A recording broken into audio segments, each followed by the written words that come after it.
I want to highlight a quick concept with Unity and working in the scene view while the game is running.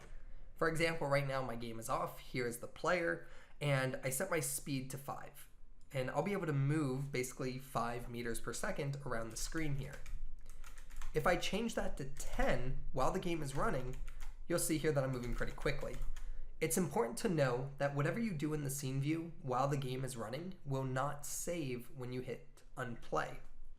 To demonstrate that, I'm going to put a cube in the center of the screen here, and we now have 2 cubes and a player.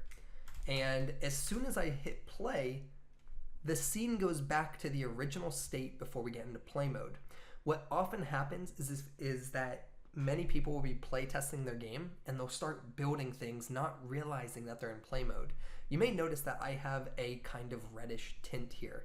I highly recommend you add that so that you know you're in play mode, because nothing will save in the play mode scene unless you are out of play mode. That's the only way to get things to save. All right. So to fix this, we can go to Edit, go to Project Settings.